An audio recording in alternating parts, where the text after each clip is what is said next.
আসসালামু আলাইকুম সবাইকে। কি অবস্থা সবার? আশা করি সবাই অনেক ভালো আছো।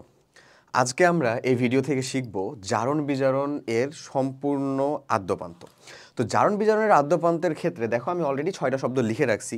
এই 6টা শব্দ হচ্ছে এমন কিছু শব্দ যা নিয়ে আমাদের একাডেমিক লাইফে শিক্ষকরা ভালো পেঁচাতে পারেন, আমাদের অ্যাডমিশন লাইফে শিক্ষকরা ভালো পেঁচাতে পারেন এবং পেঁচিয়ে আমাদেরকে খুব ভালো মতন আটকেও দিতে পারেন। কারণ আমরা যতই পরীক্ষার আগের রাতে ধরো চিন্তা করে থাকি যে এইটা এরকমভাবে কমপ্লিট করে পড়বো, এটা ওইরকমভাবে কমপ্লিট করে পড়বো, আদৌ আমরা পরীক্ষার হলে যখন যাই তখন আমার পাশের যে আমার শ্রদ্ধেয় বন্ধু আছে তার সাথে আমি আলোচনা করি, দুইজন মিলে আলোচনা করে আলহামদুলিল্লাহ ভুলটা দাগায় দিয়ে আসি। তো এই 6টা শব্দ যে কোনো সময় যে কোনোভাবেই তোমার কাছে উপস্থাপন হোক না কেন, তুমি যেন সঠিক উত্তরটা বের করতে পারো, ঠিক এই রকমই একটা ওয়ে দিয়ে আমরা এটাকে শিখে ফেলবো। তো চলো শুরু করি। ফার্স্ট অফ অল দেখো আমি শব্দগুলোকে সাজাইছি জারণ, জারিত, জারক, এমন বিজারণ, বিজারিত, বিজারক। এটা শিখবো হচ্ছে আমরা রাইট ফর্ম অফ ভার্বের মতো করে, ইংরেজি গ্রামাটিক্যালি। কেমনে? ফার্স্ট অফ অল এই কথা তোমরা অবশ্যই জানো যে জারণ মানে বোঝায় আসলে হচ্ছে ভাই কি ইলেকট্রন ত্যাগ।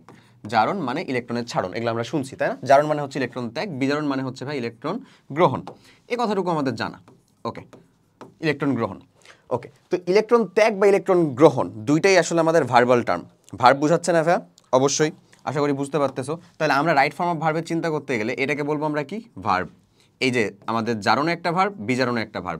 জারিত বিজারিত হচ্ছে সেই ভার্বেরই পাস্ট ফর্ম। পাস্ট ফর্ম না? পাস্ট ফর্ম, ভার্বের পাস্ট ফর্ম। ঠিক একই রকমই জারক বিজারক হয়ে যাচ্ছে হচ্ছে আমাদের নাউন। এইভাবে ক্লাসিফাই করে ফেলবা তুমি 6টা শব্দকে। জারণ বিজারণ হচ্ছে আমাদের ভার্ব, জারিত বিজারিত হচ্ছে আমাদের ভার্বেরই পাস্ট ফর্ম, এবং জারক এবং বিজারক হচ্ছে আমাদের নাম বা নাউন।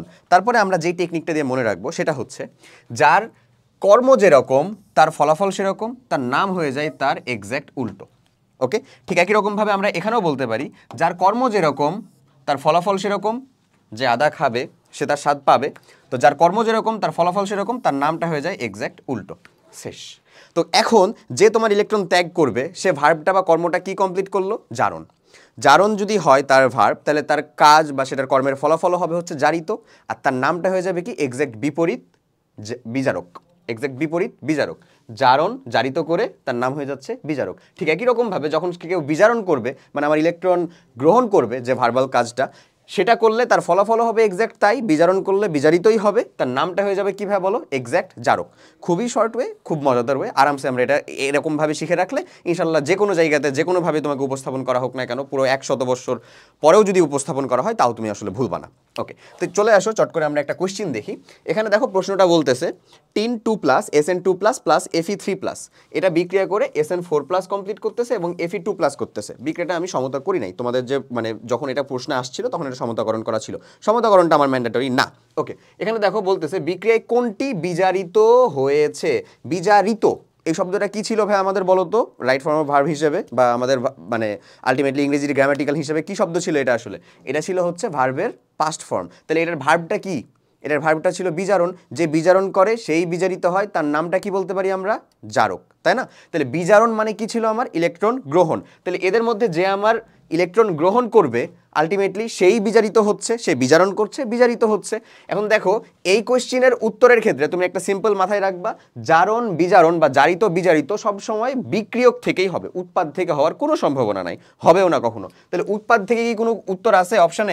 এই যে 2 আছে, তার মানে এটা হবেই না উত্তর। আইদার হতে পারে কি টিন 2+ Fe3+ অথবা নান।